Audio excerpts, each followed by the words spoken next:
Біздің бүгінгі өтетін сабағымыз континуу циклын басқару деп аталады. Континуу дегеніміз бұл жалғастыру деген мағынаны білдіреді.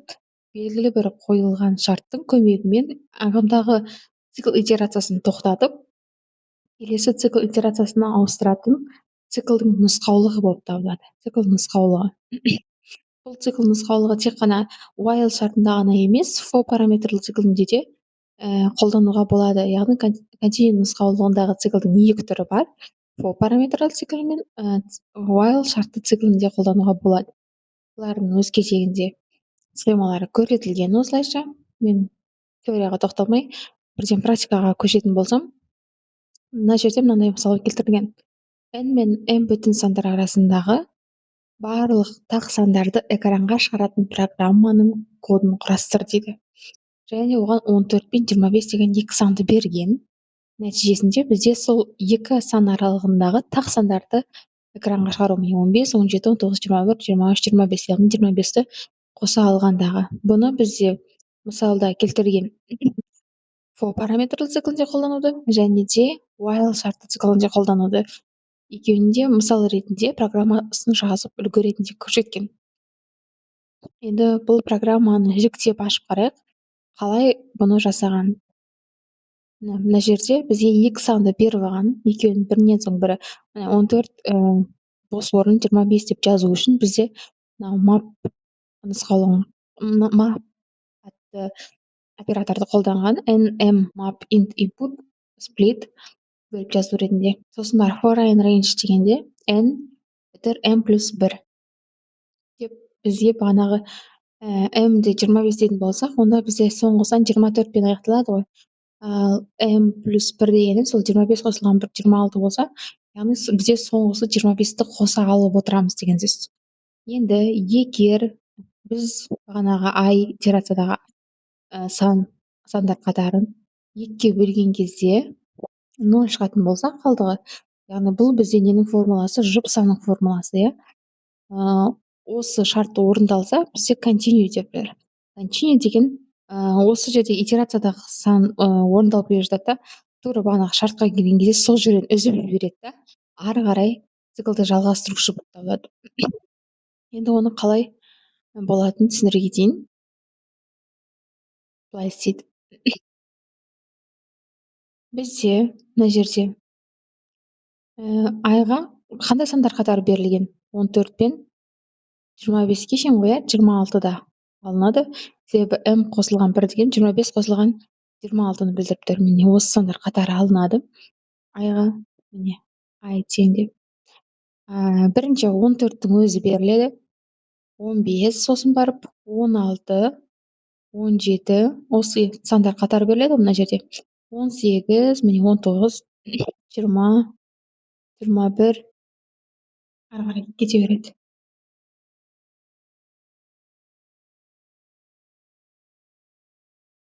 Жиырма екі, 23, 24, 25 деп қояйық.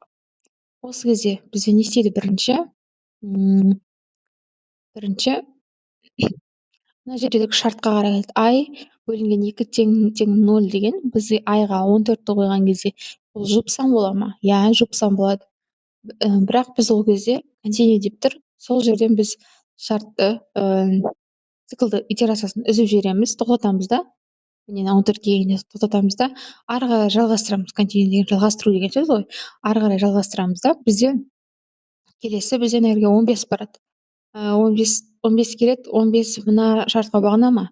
Жоқ, оған бағынбайды. Онда бізде continue оны алмайды. Тек қана шартқа бағынатындарды ғана сызып отырады ғой. Мысалы 16 бағына ма? Бағынады. 18 бағынады. Міне 20 бағынады, осы шартқа қанағаттандырады осы шартты. 22, яғни жұп сандар қатарлары бізде осы шартқа қанағаттандырып отырады да, ал continue тура сол жерден үзіп жібереді да, ары қарай жалғастырып отырады. Яғни continue'дің қызметі осы шартты орындалатын циклды алмайды, ал қалғандарын барлығын алады деген сөз. Түсінікті болды ғой, иә? Мына жерде сонда бізде 15, 17, 19 деп ары қарай кете береді екен. Ал егер бізден тақ сандар қатарын сұраса, онда мына жерге тақ санын, яғни нөлдің орнына бірді қойып жібереміз да, сөйтіп continue деп өзгертсек, ол жерде бізде керісінше жұп сандар шығарып береді. Енді біз келесі практикалық есепті қарайық. Екінші мысалда былай дейді: латын әріптерінен құралған S жолы берілген, осы жолдағы барлық А әріптерін өшіріп, жолды экранға шығар дейді.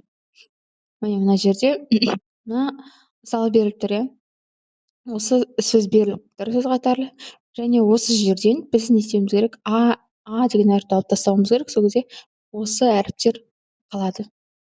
Яғни біз континьюдің қызметіне бағанағы жердегі мысалы алып тастау ғой, шартқа сәйкес болған цикл қатарын алып тастау.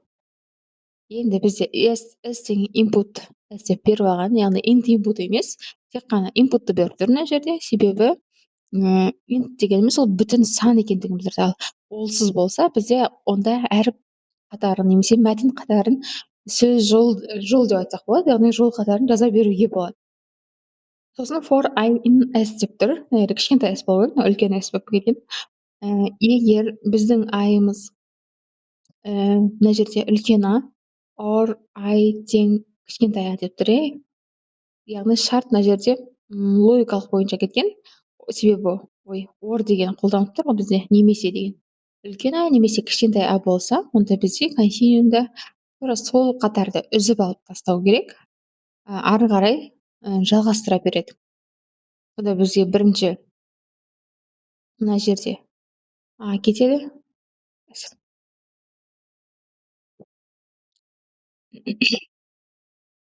Мына жерде бірінші сөз қандай еді? Жарайды. Сөз мына жерде мына бірінші А-ны береді, ол не істейді? Шартқа бағынады, сол себепті оны алып тастайды. Сосын Д-ға келеді. Д қалдырады, себебі шартқа бағынбайды. Ары қарай О өйстіп кете береді. Одан кейін Y, одан кейін 1, 2, 3, 4 А қатарынан кейін олар төртеуін де қабылдамайды. Сосын К, Р, С, Д. Міне дәл осы реттілікпен бізде нәтижесі шығады екен. Бұл бізде берілген практикалық жұмыс қатары болады. Енді тапсырмаларға келетін болсақ, 1, 2, 3 осы 4 есепті талдап көрсетейін, қалай шығатыны туралы. Бұл есептерді мен мына жерге жинастырдым. Міне континьюға бірінші тапсырма К және П аралығындағы соңғы цифры Ға тең сандарды экранға шығаратын программа кодын құр. 10 мен 39 К және П қатарына келсе, 6 дегеніміз, яғни соңғы цифры, яғни 7-ге тең сандарды экранға шығару керек. Мысалға 17, 27, 37. Бізде не істеп тұр? Континьюді не істейміз? Континьюде бізге шартқа былай қоямыз. Бағанағы сан қатарын біз егер де бөлетін болсақ 10-ға, яғни біз соңғы цифрны аламыз, қалдығы ретінде, қалдығымен бөлетін болсақ, мен қазір көрсетемін. Мына бізде бірінші есеп КПТ деп беріліп алған.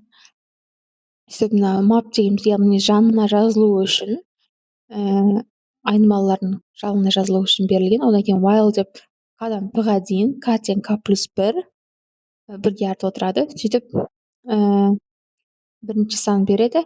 К-ны 10-ға бөлеміз. Ол Т-ға тең болмаған кезде деген шарт береміз. Бағана тең еді, тең болмаса, онда бізде континью тура сол жерде алып тастайды тең болмаған жерлерді. Ал тең болған жерлерде сәйкесінше К-ға меншіктеп отырады да, N деп жазып отырады. Міне, нәтижесінде бізде 10, 39, 7 деген сандар қатары 17, 27, 37 болып келген. Екінші есепте былай дейді: n натурал саны берілген, сол санда кездесетін барлық П цифрын өшіріп таста, санды кері ретпен экранға шығаратын программа кодын құр. Мына жерде бізде 2, 5, 4, 7, 5, 8, 5 деген сан қатары берген, сан ғой. Және соның ішіне жанына П-ға 5-ті берген. Яғни осы жерден 5-ті алып тастасақ, және де оны керісінше шығаратын болсақ, міне, извините. Так. 2, 5, 4, 7,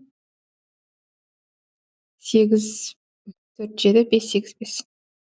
Міне 8, 5. Осының ішінен бізде не істеп тұр? Мына бестерін алып таста дейді мына санның. Алып тастаймыз, мынаны алып тастаймыз, мынаны алып тастаймыз, мынаны алып тастаймыз. Сонда бізде 2, 4, 7, 8 қалады. Ал бірақ бізге бұны кері ретпен орналастыр деп тұр. Яғни қалай болады? 8, 7, 4, 2. Бізде сонда 8742 деген сан қатарын алуымыз керек екен. Бұның бізде программада былай жазамын. N және P деп бізге не істедік? Біз N-ға натурал сан беріп алдық, одан кейін P-ға бағанағы 5-ті береміз. Бұны бұл қатарынан жазу үшін, міне осылай жазуымыз үшін мен мапатты операторды қолданамын. Сонымен while деп n-міз 0-ге тең болмағанға дейін деп бастапқы шартты беріп аламыз while циклына сай. Сосын k тең n-ді 10-ға бөлген кезде бізде k мына жерде міндетті түрде не істейтін еді? Соңғы цифрды алады.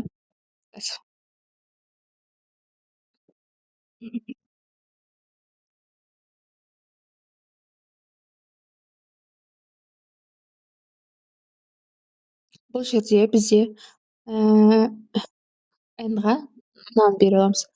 n-іміз тең болады 2000 5, 4, 7, 5, 8, 5 сан қатар.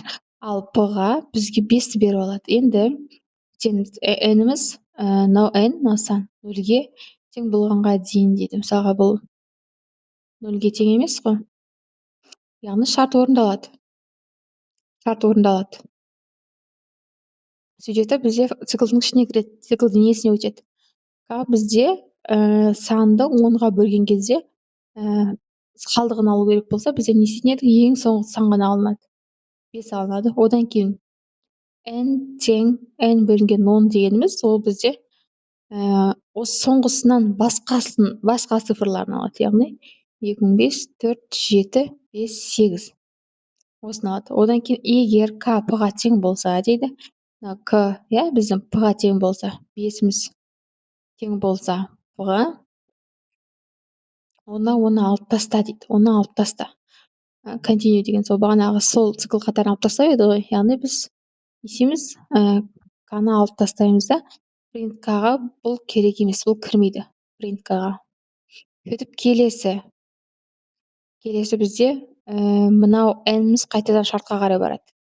Мынау n. Бұл жерде бұл шартқа сәйкес болғандықтан, яғни 0-ге тең емес деген тең емес болғандықтан, бізде бұл жерден k ретінде 8-ді аламыз.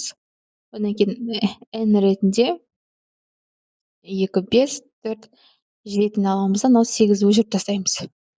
Бұл сәйкесінше шартқа сәйкес келеді. Ал мынау бізде ары қарай if деп тұр ғой. If k p-ға тең ба деген 8 мына жерде тұрған тең бола ма p-ға? P дегеніміз бағанағы бізде 5 қой. 5 қой. Яғни екеуі бір-біріне тең болса, онда бізде continue орындалады. Continue алып тастау керек еді. Бірақ бізде бұл шартқа сәйкес болып тұрған жоқ. Сол себепті бізде k-ға 8-ді меншіктейді екен. 8-дің өзін алады. Мынаны алады. Printқа осыны жібереді, мына printқа. 5-тердің бәрін алып тастап отырады мына continue. Солайша жалғаса береді. 2, 5, 4, 7 қалды. 2, 5, 47. Бұл жерден де соңғы цифрасын алады, оны сәйкестендіреді, мынаны. Бұны алады. Мына жерде 5 бар еді ғой. 8. 7, неде 5 болу керек. Мынаған келеді. Мынаны алып тастайды. Үзіп тастайды. 7-ні алады, 4-ті алады, 5-ті қайтадан үзіп тастайды да, 2-ні алады. Бірақ керісінше ретпен алып отырады. Бағана бізге ең бірінші k-ға 8 кірді ғой мына жерде. 8 кірді, 8-ден кейін барып бізге артқа қарай жылжимыз. 7, 4, 2 кіреді. Мына ұқсайды. 7, 4, 2. Сонда бізде нәтиже шықты. Міне мынаған қараңыздар. Нәтиже 8742 мәніне сәйкес келді. Келесі бізде ағылшынның кіші әріптерінен тұратын S жолы берілген. Осы жолда дауысты дыбыстарды белгілейтін әріптер көшіріп дауыссыздарын экранға шығаратын программа кодын құр дейді. Ағылшын тілінде 6 дауысты дыбыс бар: а, е, и, о, у, уай деген. Енді осыларды мына жерде тұрған мысалдардан осыған сәйкес келетін дауысты дыбыстарды алып тастау керек. Мен оны қалай шығардым? Мен мына программа кодын салдым. Яғни именно шартқа қарай сіздер назар аударуларыңыз керек. Біздің циклда міне иде міне for I in S деп тұр. S-қа біз бағанағы сөз қатарын жазамыз. Міне КН, КУ деп мен сөз қатарын жаздым. Сөйтіп оның ішінен біз дауысты дыбыстарды мына континуумге саламыз. Не себеп үшін? Себебі континуум бізден тура сол қатарды алып тастап отырады да, қалғандарын циклға жазып отырады екен. Міне дәл осы программа кодын қолданамыз. Келесі бізде мына есепте 4-ші есеп. Наурыз айында Қазақстанның барлық өңірінде ауа райы құбылмалы келеді. Көктем шығып, күн жылынса да кей күндері ауа температурасы 0-ден төмен дейді. Еліміз бойынша наурыз айының А мен Б күндері аралығындағы орташа ауа температурасы берілген континуумды пайдаланып, температура 0-ден жоғары болған күндердің санын анықтайтын программаны құрастыр. Деректерді енгізу тігінен орналастырылған. Міне мен 10 мен 19-ды бердім. Сол кезде міне 10, 11, 12, 13, 14, 15, 16, 17, 18, 19 күннің температурасын, күннің темп деп жазып қойғам. Сол мына жерде мына кітап бойынша бердім. -5, 3, 4, -2, 3, -1, 4, 7, 17. Бізде есепте не дейді? Континуумды пайдаланып температурасы 0-ден жоғары болған күндердің санын анықтайтын программа құрастыр. Яғни жылы күндерді санап тұр. Мен мына программа кодын қолдандым. Егер біз осы шартқа сәйкес келсек, онда к тең 0 деп беріп алып, for циклын қолдандым. Адан В плюс 1-ге шейін дегенбіз. 19-дың өзі кіріп тұру керек сол күнге. Сосын мына жер 14, 19 қосылған 1, 20-ға шейін болады да. Ең соңғы цикл бізде 19-мен аяқталады. Сөйтіп print I деп беріп алдым. Print I дегеніміз мынау. Біздегі 10. Бірінші мына жердегі аралықты береді. Ол мысалы 10-ші күн, сосын 11-ші күн деген, 12-ші күн деген бәрі бізде айдың қатары. Айдың шығарып бергені. Сосын end деп тең осылай беріп алдым. Яғни мына жерде келесі print бізде жанына жазылуы керек. Сол үшін сөйтіп x тең int input деп беріп алдым да, сөйтіп күннің температурасы деп. Міне мына айдан кейін x жанына жазылу керек. Бұл бізде int input дегеніміз сол мына жерде тұрған. Мына жерде біз өзіміз клавиатурадан өзіміз енгіздік, қарамен жазылып тұрғанды. Ал мынаны бізде программаның өзі шығарып берді. Enterді басамыз, келесі шығады. Enterді басу арқылы келесі шығара отырамыз. Себебі 3, 4, -2 деп біз өзіміз кітап бойынша қарастырып қойып алдық. Континуумды пайдаланып, температурасы 0-ден жоғары болған күндердің санын анықтайтын программа құрастыр.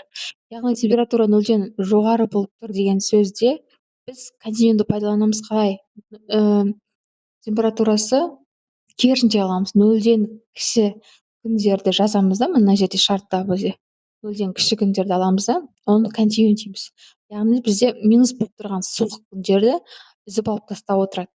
Сөйтті тек қана бізге 0-ден жоғары болған, яғни жылы күндерді принтқа мешіктеп отырады. Міне бізде к-ға мешіктеп отырады. К плюс 1 деп қанша екенін білу үшін к тең к плюс 1-ді қойдық. К дегеніміз 0-ге мешіктеп алдық басында бірінші. Одан кейін 0 қосылған 1 әр цикл орындалған сайын бізде мынау счетчик сияқты санап отырады.